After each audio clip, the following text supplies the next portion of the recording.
The bloodline is slowly starting to fracture at the seams and it's becoming very apparent. What's up guys, welcome to my review for the January 6th edition of WWE's Friday Night SmackDown. Pretty interesting show, let's get into it. So the show started similar to how Monday Night Raw started on Monday with a bloodline invasion, only this time Roman Reigns was present. And after giving Sami Zayn a brief chance to speak, Sami Zayn said 2023 would be the bloodline's year. But Roman was not interested in talking about 2023, but rather wanted to talk about what happened last week with the loss to John Cena and Kevin Owens. He then went on a bit of a tirade on Sami Zayn, going off on him saying he had never been involved in a loss and technically Sami was the one that lost. He, the tribal chief, does not lose. Does Sami Zayn want to be the tribal chief? And at this juncture, I was pretty scared because Sami Zayn was, he has those facial expressions that like, Jesus, please don't hurt him, don't hurt him. Right on cue, Kevin Owens came out and said the problem is not with Sami, Roman's problem is actually with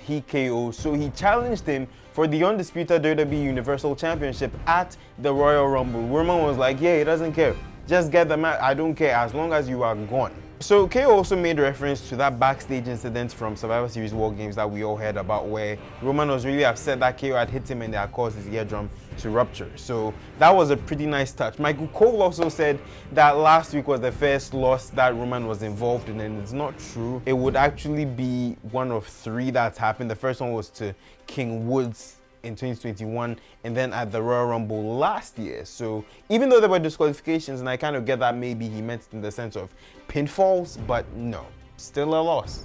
Either way, it's quite clear that our boy Sami is in a world of trouble right now. We also got this backstage segment of Charlotte arriving in this BMW open roof car to SmackDown. So I guess she showed up to work late. And then we had our first match of the night. It was Kofi Kingston taking on Santos Escobar. This was the result of something that had happened backstage earlier in the day where Legado del Fantasma came up to the New Day and Kofi got all chippy. I think Kofi is a bit edgier these days and I like this portrayal of him. I hope they are going somewhere with it, that he is, more he exhibits these tough guy tendencies a lot more. And this was a very fun match. Santos Escobar and Kofi have great chemistry. That was very evident in the course of the match. There was this cool bit where Kofi does the SOS for a near fall and Xavier Woods sings his old SOS song by Collie Buddz, I thought that was a pretty cool touch. But there was some interference from Legado del Fantasma. I think it was Joaquin Wilde that held the leg of Kofi down and allowed Santos to take control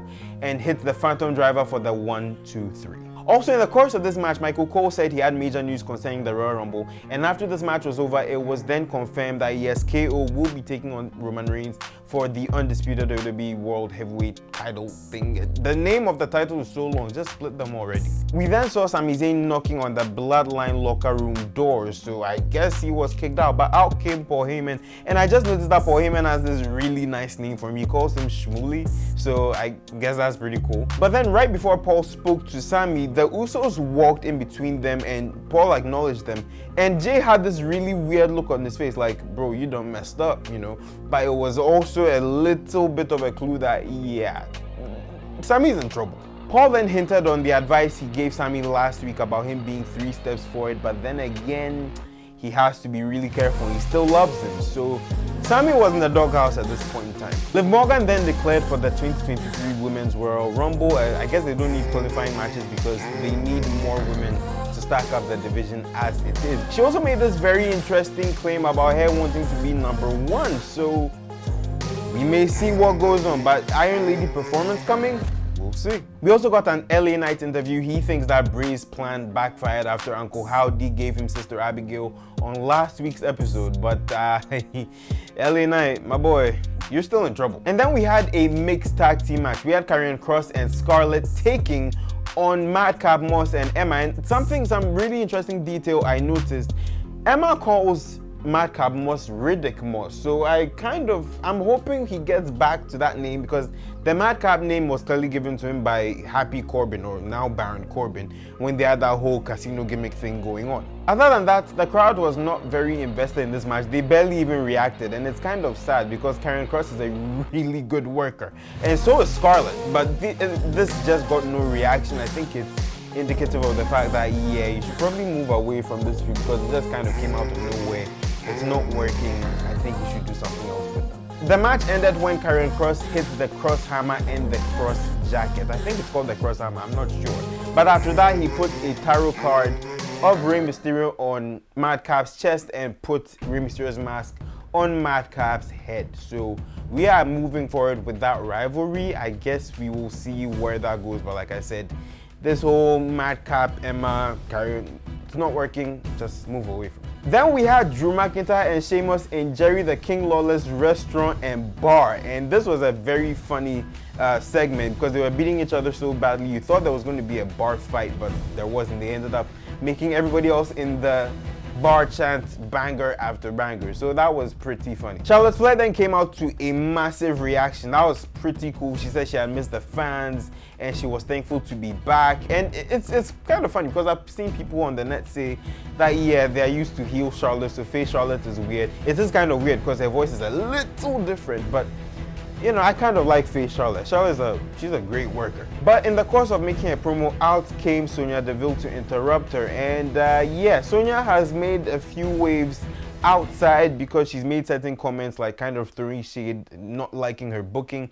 By the way, she was here to challenge Charlotte, and the fans had this whoop that trick chant, which I think it's a Memphis thing from what I've heard. It's pretty funny. And must I say, it was a pretty good, pretty entertaining match all round, as those two know exactly what they're doing. But the match ended when Charlotte hit a spear and then followed up with the figure 8. So great first title defense. I don't know if this is the start of many more things for Sonya Deville, but we will see. I do expect it to be in the Women's Royal Rumble match. We then got that Cody Rhodes promo video we got from Monday Night Raw playing over here. And yeah, I think they are going to hammer it in that yes, this man is about to be the one to win the Rumble match. Now, if you ask me, also I do think that WWE is going to announce Cody for the Rumble because he's already shown up in that electrifying poster. But yes, it does look like they're going to announce him probably on the Raw before the Rumble. So, but would it have been nicer as a surprise? Probably so. We also then got a Lacey Evans promo. She's in her training still, and I could have sworn I heard the name Dawn Marie. Dawn Marie, of course, former WWE diva. So it was like Dawn Marie was training her. I was like, wait, did I just hear that? But I don't know. Let me know in the comments if you also heard that. We then got that Royal Rumble qualifying match that was scheduled last week between Ricochet and Top Dollar of Hit Row, and this match did not go very long. Ricochet won with a 450. It was a classic big man, little guy story. Well, Ricochet is not a little guy, but you know the whole thing. But it's what happened after the match that I find to be quite noteworthy, because after the match, Top Dollar, in a sign of respect, shook Ricochet's hand, raised it, and then Ashanti the Adonis kicks Ricochet in the face, followed by this new finisher from Hit Row. And B-Fab even got a lick on Ricochet. So there was all that going on. Braun Strowman came out to make the late save, I guess, because he had already been attacked. Hit Row is now heel. And this, I think, is the right move to make because Hit Row has not been connecting with the crowd so well. It's been one of the indictments against them. Also, there were reports that Triple H was underwhelmed by a lot of returning superstars.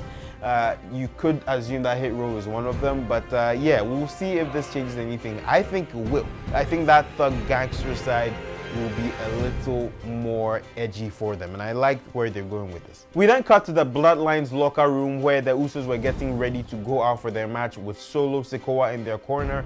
When they left, Roman was like, okay, send for Sami, and then Paul Heyman doesn't even say hey Siri, he's like, call Shmooly, which was just, that's pretty funny. Also, I should say this, I saw that Paul Heyman had a walking boot this week on the show, so I hope he's okay. I've heard of some health issues with him. Roman has alluded to them in the past, but I hope Mr. Heyman is okay. We got a video promo for the Gunther Braun Strowman IC Championship match happening next week. And then after that, we cut back to the Bloodline's locker room where Sami Zayn had now joined Roman, and he was apologizing for anything he may have done unknowingly.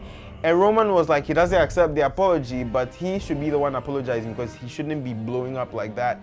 He holds himself to a higher standard. And then it was presented to Sami that next week he will take on Kevin Owens. So yeah, we've all seen the matches on the house show circuits. It's not looking good for Sami. I think Sami's going to lose this one. there's even going to be a lot more trouble. So let's pray for Sami Zayn. Sami saw the Usos on the TV screen going out and insisted that he had to go out with them, but Roman asked him to stay and watch the match with him. So that was pretty interesting. But this led to our main event, which was the Usos defending their undisputed WWE Tag Team Championships against Drew McIntyre and Sheamus, who have lately called themselves the Banger Bros on social media. I tell you, if you take 2 letters out, changes everything.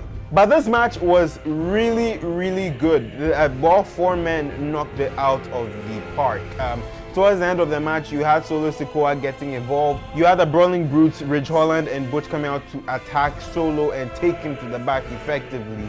And then you also had Sami Zayn and Roman Reigns watching the match, first without popcorn, later with popcorn, and then at the end of the match when the Usos got the win, Sami Zayn just, you know, he had a moment with the popcorn and spilled it all over, so I'm pretty sure he had to clean it up himself. And so that was it for this week's episode of SmackDown. I'm telling you this, I am very, very concerned for Sami Zayn.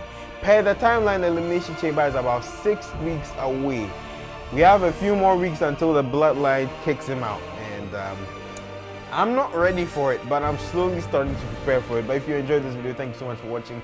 Push your comments down below. Let me know what your favorite moment was for this week's episode of SmackDown. Did you like it? Did you enjoy it? Let me know. Check out these 2 videos from the channel that YouTube thinks you like. Subscribe to my other channel and the rest of the channel, and I will see you in another one. Till then, take care.